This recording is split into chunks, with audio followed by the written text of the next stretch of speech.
लोकसभा से पूर्व सांसद, लोकतंत्र सुरक्षा पार्टी के संरक्षक आदरणीय राजकुमार सैनी जी 2 मिनट में अपनी बात रखें। जोरदार तालियां सैनी समाज की। महाराजा शूरसेन सैनी अमर रहे। बल्लभगढ़ के शहीद दादा गुलाब सिंह सैनी अमर रहे। चौधरी राजकुमार सैनी जी, एक बार फिर जोटा मार दो तालियां का।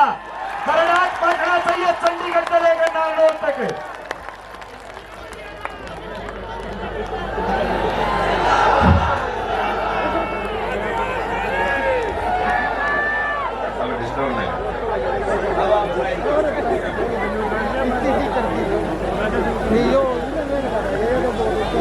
मित्रों, मैं बोलूंगा इंकलाब।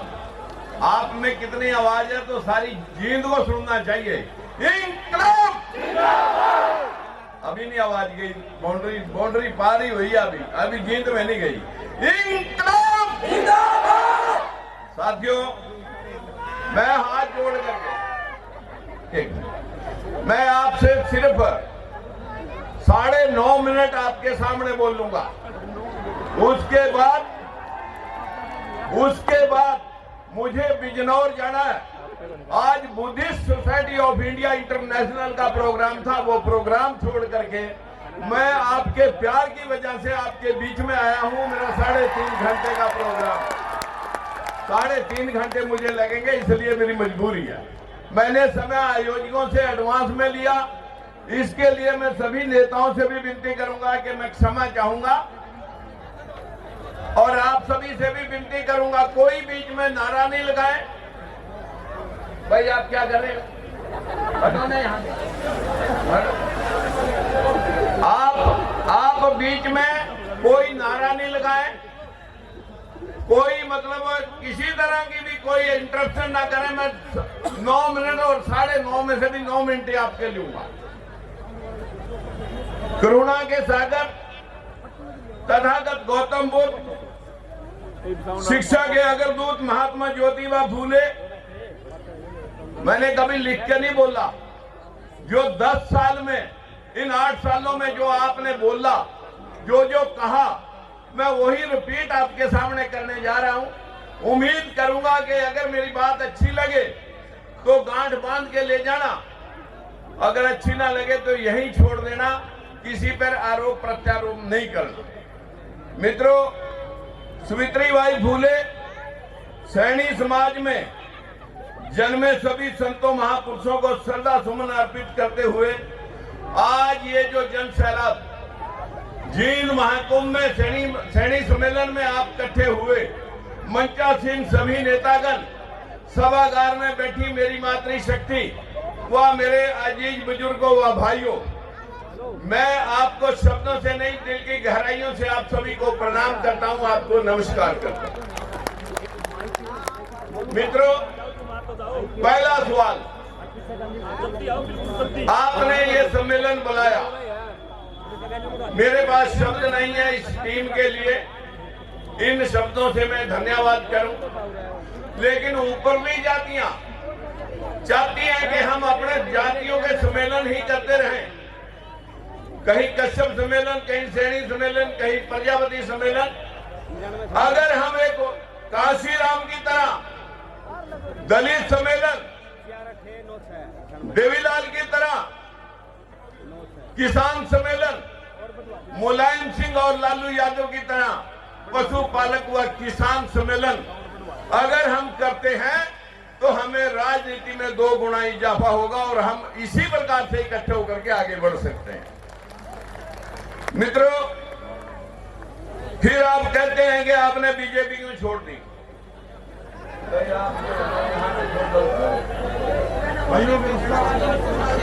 आप कहते हैं कि आपने बीजेपी क्यों छोड़ दी। मैं सिर्फ आपके ध्यान दिलाना चाहता हूं, मेरे से पहले सरदार गुरजाल सिंह, बलबीर सिंह सैनी, साहब सिंह सैनी, कैलाशो सैनी, हरि सिंह सैनी, सभी ने अपनी अपनी पार्टियां छोड़ी। जहां अपना समाज और अपना शोषण हो रहा हो, वहां पर साथियों अगर जमीर जाग रही हो तो पद मायने नहीं रखते, पदों की बलि दी जाती है। यही हमारे समाज के नेताओं ने किया है। मित्रों, मैं आपके सामने सिर्फ वही बात कहना चाहता हूं। आपने कहा कि आप ऐसा क्यों किया। आपने देखा होगा पूरे हरियाणा के अंदर जब तांडव हुआ था, आज भी 61 HCS भर्ती हुए, जिनमें 51 जनरल काटागिरी के लगे। बहुत सारे बैकवर्ड के सांसद विधायक बैठे हैं, लेकिन चूं तक प्रदेश में हुई नहीं। हक किसका था? हमारे को मिला 52% वालों को मिला 6%, और शेड्यूल कास्ट जिनका 23% हिस्सा था उन्हें मिले 10%, यानी 16% में हम 84% लोग 85% लोग हैं, और 16% में हम 85% लोग हैं, और 75% 84% में 15% लोग हैं। मैं सिर्फ आपको यही बात नहीं कहूंगा, एक बात और भी कहूंगा कि एक पार्टी आपने भी बनाई थी, भूल गए होंगे, सुप्रीम कोर्ट के फैसले में ओबीसी के हक के ऊपर जब ओबीसी का हक लागू नहीं हुआ, तब मुख्यमंत्रियों ने, जो हमारे से पहले मुख्यमंत्री वहां पर इस हरियाणा प्रदेश में काबिज थे, उन लोगों की 50% हिस्सेदारी थी। हमारे समाज की सिर्फ 2% हिस्सेदारी थी, और 2% में भी बैकवर्ड का हिस्सा भी लोग लेना चाह रहे थे। उसका विरोध सुप्रीम कोर्ट में हुआ। सुप्रीम कोर्ट ने फैसला कर दिया कि भाई अब और नहीं, इन लोगों के हक को कोई छीन नहीं सकेगा। फिर हरियाणा में क्या हुआ वो आपने देख ही लिया। फिर आप कहते हैं आपको तो बीजेपी अब तक सीएम बना देती। उदाहरण है साथियों, अब शिवराज वसुंधरा रमन सिंह को ठिकाने, पहले ओबीसी के उमा भारती और कल्याण सिंह विनय कटियार ठिकाने। जैसे कांग्रेस भीमराव अंबेडकर को हराने के लिए जगजीवन राम का इस्तेमाल करती थी। जब जगजीवन राम को पीएम बनना था तो उसके बेटे पर रेप का केस लगा।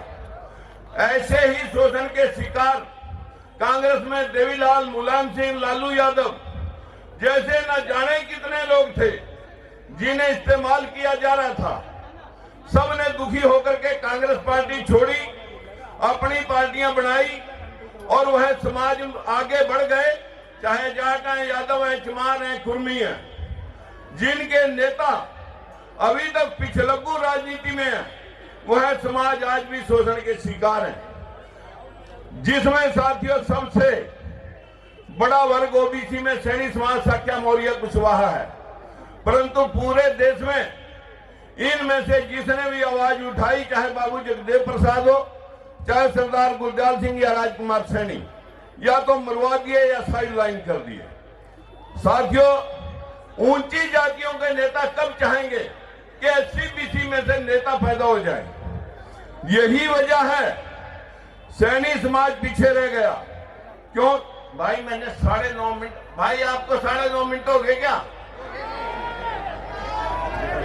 देखिए, या तो बुलाते ना या सच्चाई बात कह देना दे। आप पक्ष में वो सुन लेंगे।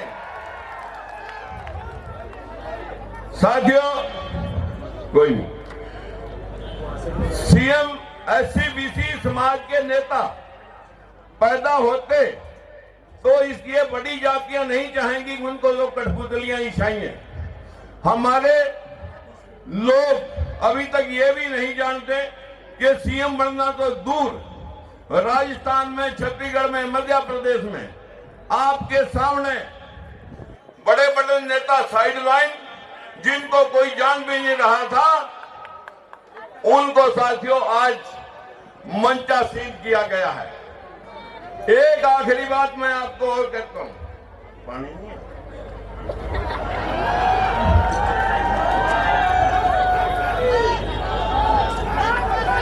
भाई नारायणी बीच में लगाएंगे। नारायण, मैंने इजाजत लिया 9 मिनट की, आप अपनी घड़ी देखते रहना। यह ऊंची जातियों के नेता हमारे लोगों का इस्तेमाल कैसे कर लेते हैं। जैसे कांग्रेस कभी फूलचंद मौलाना, कभी कुमारी शैलजा, कभी अशोक तंवर, कभी उदय भान, उसी प्रकार से बीजेपी भी केशव प्रसाद मौर्य, कृष्ण पाल गुर्जर, रतनलाल कटारिया जैसे लोगों के मुखौटे मोदी की तरह लगा करके अब आपका राज आएगा। आप समझ भी नहीं पाते कि फिर कहूंगा ओबीसी में जागरूकता तो बढ़ रही है, चाहे वो हमारे डर से ही सही, लेकिन ये पार्टियां कम से कम हमें सलाम करने तो लगी। साथियों, यदि एससी समाज में एससी समाज अपने कहीं तो महापुरुषों को पढ़ लेता, ज्योतिबा फूले, भीमराव अंबेडकर, पेरियार रामास्वामी, रविदास, कबीरदास, गौतम बुद्ध को पढ़ लेता, तो आज चंद्रगुप्त मौर्य, अशोक सम्राट जैसे नेता पैदा हो सकते थे। जो देश में हुआ नहीं वो पढ़ाया गया। तक्षशिला, नालंदा, विक्रमशिला, अनेकों विश्वविद्यालय हमारे देश में विदेशों से बच्चे पढ़ने आते थे, लेकिन आज हमारे बच्चे बाहर जा रहे हैं पढ़ने के लिए, आजीविका कमाने के लिए। यह देश बार बार गुलाम क्यों हुआ? क्योंकि हमें अंधभक्ति बचपन से सिखाई जाती है, संविधान और विज्ञान पढ़ करके सवाल करना नहीं। हमारे को तो आस्था पे सवाल नहीं करने।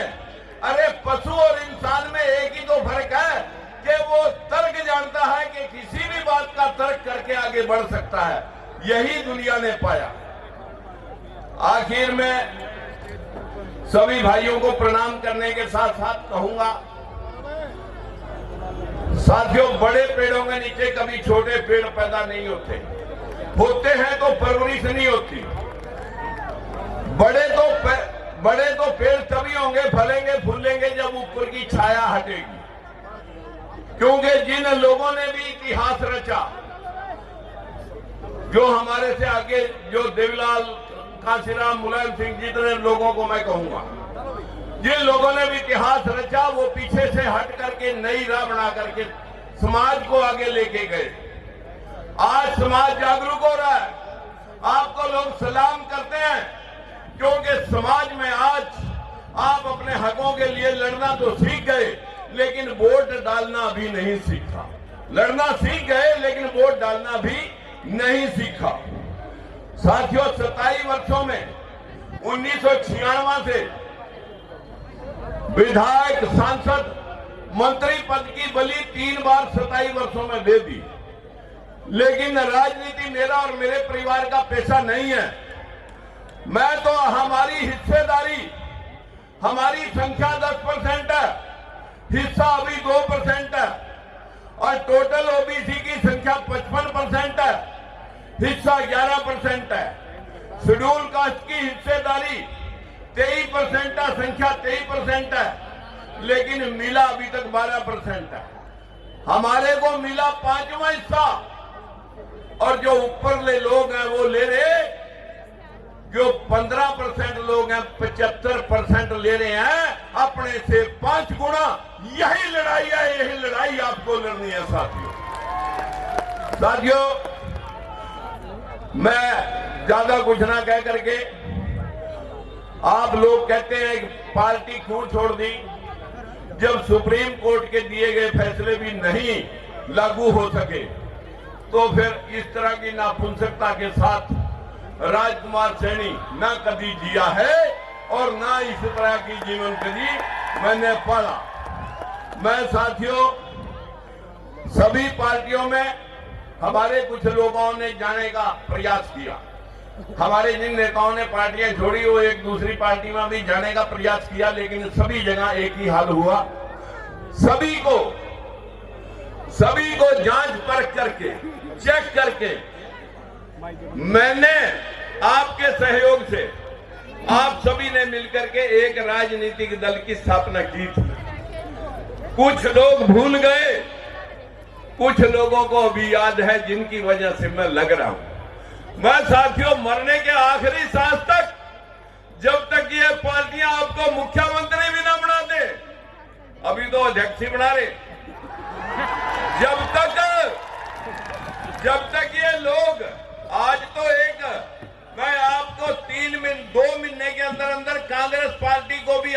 कटघरे में खड़ा करके दिखाऊंगा। आप सोचना कि कोई लड़ रहा है आपके लिए। चिंता मत करें, बस लड़ना और वोट डालना सीख लें। अगर आप पिछले बार 20-20, 30-30 हजार वोट डाल देते, अब तक तो सारी पार्टियां तुम्हारे कदमों में कि हमें बनाएंगे तुम्हारे को मुख्यमंत्री। अन्यथा हमारी वोट लेते हैं, हमारे को दिखा के कहीं केशव प्रसाद को दिखा देते हैं, कहीं कृष्ण पाल को दिखा देते हैं, कहीं किसी को रतनलाल कटारिया को, और अब भी ऐसा ही। जागरूक रहना, जागरूक भाव में नहीं बहना, युद्ध लड़ना है, युद्ध लड़ना है मेरे भाइयों।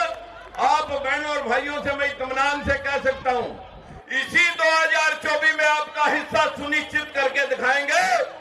अन्यथा इन सम्मेलनों से राजस्थान में जयपुर में भी सम्मेलन हुआ, ले का एक सरकार थी वो निपट गई। कहीं ऐसा ना हो कि आप भाव में बैठ करके अपनी दिशा और दशा भूल जाएं। हम अपना हिस्सा लेके मरेंगे साथियों। संकल्प लो कि हम अपने हिस्से की लड़ाई खुद लड़ेंगे। नमस्कार, धन्यवाद। बहुत बहुत धन्यवाद। अब मैं चाहूंगा